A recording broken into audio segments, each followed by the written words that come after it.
안녕하십니까. 저는 고려대학교 백승필 교수라고 합니다. 지금 제가 오늘 말씀드릴 내용은 조금 산업적인 것보다는 연구 개발 관점에서 어떻게 항로화 과학기술들이 지금까지 축적되었고 그것들이 어떻게 지역 혁신, 산업화되는지 또 어떻게 어떤 과정을 거치는지에 대해서 간략한 제언을 드리는 내용으로 준비를 했습니다. 보통 이제 노화하면은 선천적으로 이미 가지고 있는 어떤 생체의 어떤 프로그램이다. 그래서 비가역적이다. 우리 도달할 수 없다고 생각하시는데 물론 이제 선천적인 부분도 있습니다. 오래 장수하느냐 장수하지 않느냐는 어떤 유전적인 요인도 있지만 여기 보시는 것처럼 대부분 70에서 80%는 다 환경 및 습관에 의해서 결정이 됩니다. 또한 많은 연구자들이 이런 노화의 원인들에 대해서 엄청나게 많은 연구들을 진행해서 지금은 대략 9가지로 정리되는 노화의 원인들을 과학적으로 이제 확인을 하고 있습니다.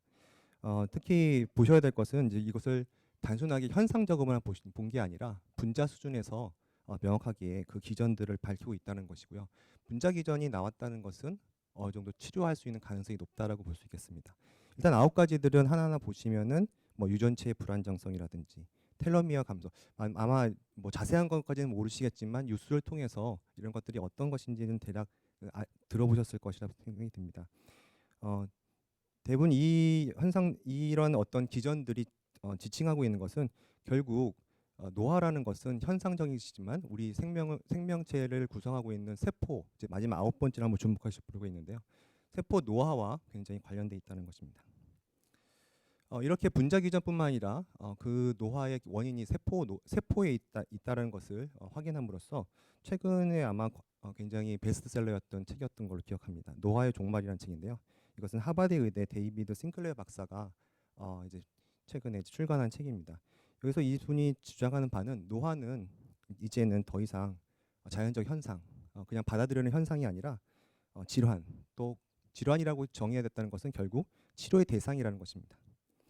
그리고 이 책에서도 역시 노화에 대한 여러 가지 제안들을 하고 있는데요. 대략적으로 보면은 주로 이제 음식에 관한 거, 그 다음에 운동에 관한 거, 그 다음에 여러 가지 생체 시계에 기반한 여러 가지 현상들을 잘 지켜주는 것에 대한 내용이 되겠습니다. 그래서 이제 과학적으로 봤을 때는 이 노화라는 것이 그냥 아까도 말씀드린 것처럼 이제 그냥 방지하는 수준이 아니라 만약에 이렇게 기전도 알고 어떤 대상을 어떻게 접근하는지에 대해서 과학적으로 어느 정도 밝혀진 상황이기 때문에 제어 및 치료의 대상으로 이제 패러다임을 전환시켜야 되겠다는 것으로 지금 이제 관점들이 전환이 되고 있고요. 그래서 항노화 제품도 단순하게 표면적인 피상적인 어떤 것의 개선뿐만 아니라 좀 더 근본적인 원리 관점에서 해결할 수 있는 방향으로 진행되고 있다고 볼 수 있겠습니다. 앞서 여러 연사분들이 최근에 연구 동향에 대해서도 말씀을 해주셨는데요.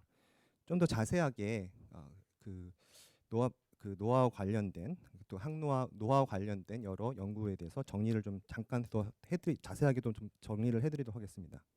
크게 보면은 이 노화 관련 연구 분야는 크게 3가지로 분류가 됩니다. 첫 번째는 이미 알려진 효과를 좀 더 근본적으로 이제 탐색해서 그 원인의 근거에서 새로운 약을 제안하는 것입니다. 첫 번째 중에서 그 중에서 다시 한번 대표적인 예는 2가지가 있겠는데요. 보통 많이 알려진 방법으로 장수하는 방법, 또 오래 건강하게 사는 방법으로 첫 번째 많이들 얘기하는 것이 이제 식사와 관련된 것하고 운동에 관련된 것입니다. 요 지금 보여드리는 슬라이드는 식사와 관련된 거고요. 당연히 소식을 하면은 건강하다는 것은 잘 알고 있고 장수한다는 것도 잘 알고 있습니다.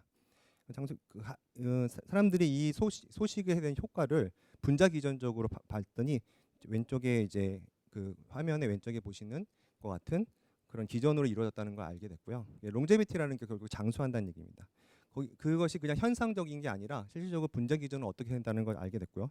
특히 엠토르라고 하는 기전하고 굉장히 관련됐다는 것. 그 다음에 최근에 또 노벨상을 받은 오토파지라고 해서 자가포식에 의해서 생체 내에 있는 어떤 재생 능력이 강화된다는 것을 알게 됩니다. 그래서 이거 관여된 여러 가지 약들이 개발되었고요. 그래서 뭐 뉴스로도 많이 나와 있는 뭐 와인에 많이 드는 레스베라톨이라든지 아니면 최근에 뭐 불로초로서 아마 곧 그 임상이 좀 들어가서 활발하게 연구되고 있는 메트포민 같은 것들이 이와 관련돼서 제한됐다고 볼 수 있겠습니다. 그 다음 볼 수 있는 것은 운동 효과를 나타낼 수 있는 약입니다. 운동도 어떠한 이유로 실제적으로 장수와 연관되는지에 대해서 연구들이 진행이 됐고요.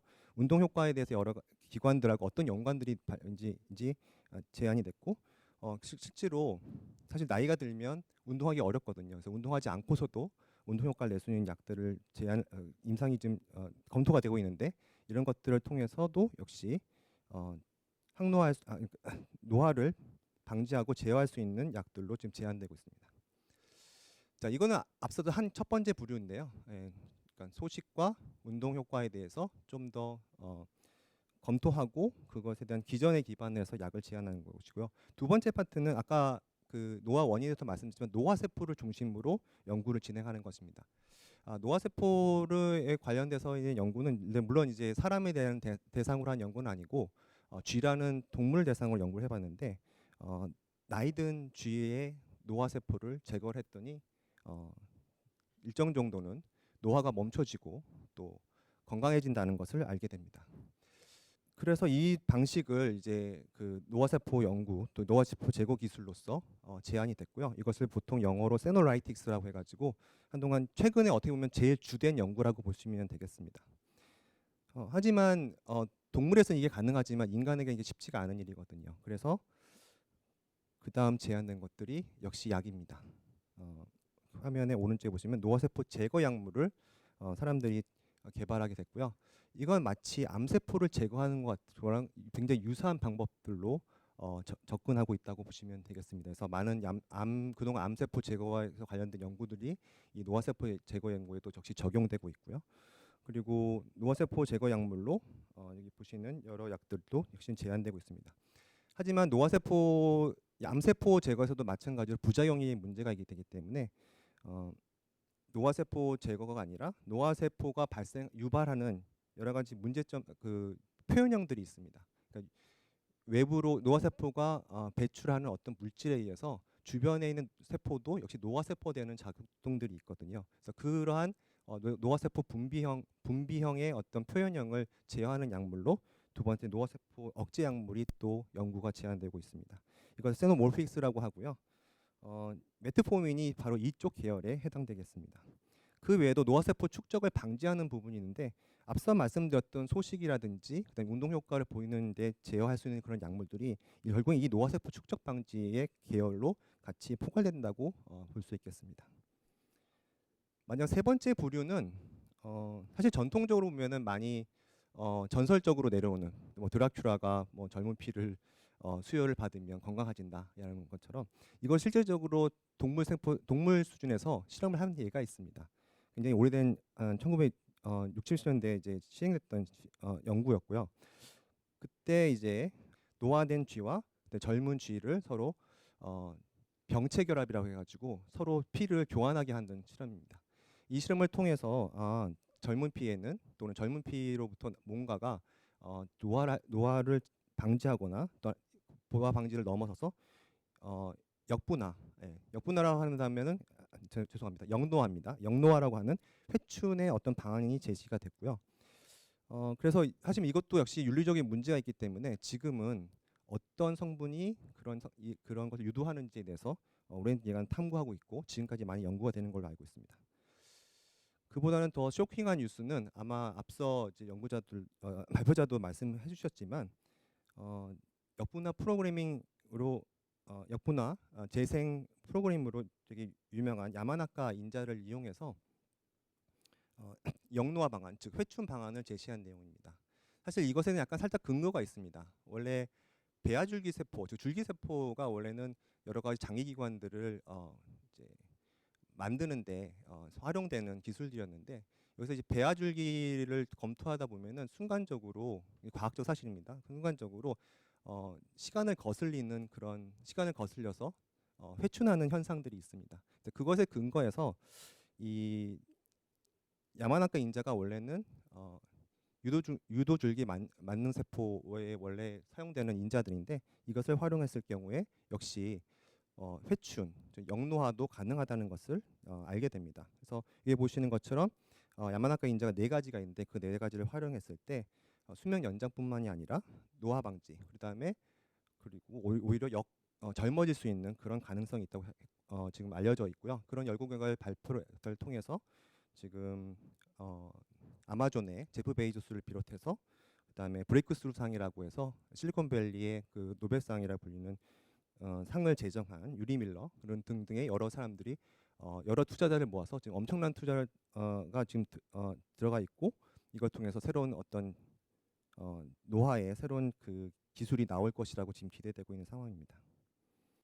제가 이제 과학기술 관점에서 말씀을 드렸는데 여전히 시장성으로 보시면 앞서 이것도 나왔던 그래픽이 하죠. 시장성을 보시면 여전히 의약품 치료제와 식이 보조제가 상당한 그 시장을 차지하고 있습니다. 그래서 이 부분에 대해서는 계속 끈을 놓지 않고 중장기적인 투자가 필요하다고 생각이 들고요. 조금 더 접근을 좀 해본다고 한다면 최근 4차 산업혁명과 관련돼서 디지털 헬스케어 관점에서 항노화 과학기술의 결과들을 산업화하는 데 하는 것이 좀 필요하다는 생각이 들고요.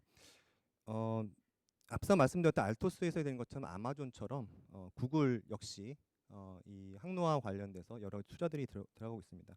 물론 캘리코라든지 잘 알려진 전통적인 바이오 방식의 연구들도 많이 진행되고 있지만 최근에 뭐 딥마인드라고 하는 회사에서 여러 가지 단백질들의 그 구조를 제시한 삼차원 구조를 제시할 수 있는 프로그램을 만든 것처럼 디지털적인 어떤 기술적 요소들이 들어오면서 좀 더 항노화 기술 연구도 좀 더 크게 확장할 것이라 예상이 되고요. 또한 시장적으로도 전통적인 바이오 부분도 중요하지만 여러 가지 그 IT와 연관된 여러 기술들이 또 함께 항노화 산업을 이끌 수 있을 거라고 생각을 하고 있습니다. 자, 마지막으로 제가 드리고 싶은 메시지는 고령화 사회 그리고 개인 건강 관심으로 항노화 산업 분야는 굉장히 핫한 분야다라고 할 수 있겠고요. 지금 그동안 IT의 큰 산업을 이끌었던 구글과 아마존 등이 이제 이쪽에 굉장히 관심을 가지고 있다는 부분을 다시 한번 여러분들도 다시 한번 상기했으면 좋겠고요. 항노화 바이오스는 이제 정책적이나 사업적으로 여러 가지 핵심 산업 분야이기 때문에 여러 주체들이 관여를 해야 됩니다. 특히 과학기술 측면에서 보면은 뭐 당연히 학적인 어떤 그 연계도 있겠지만 특히 그 창조경제혁신센터라든지 또 창업기업이라든지 이런 창업적인 분야들과의 연계성들도 굉장히 중요하다고 생각이 들고요. 특히 이제 관산학 또는 병과 연합되는 연합체 구성이라든 같은 좀 더 구체적인 어떤 연계 노력들의 네트워크들이 좀 필요하다고 생각이 듭니다. 마지막으로 최신의 항노화 과학기술들을 살펴보시고 이런 과학기술들이 어떻게 산업으로 연결됐을지 지속적인 관심을 통해서 실적으로 노화의 방지뿐만 아니라 회춘할 수 있는 그런 미래가 가깝게 오기를 기대해 봅니다. 네, 발표를 여기 이상 마치도록 하겠습니다. 감사합니다.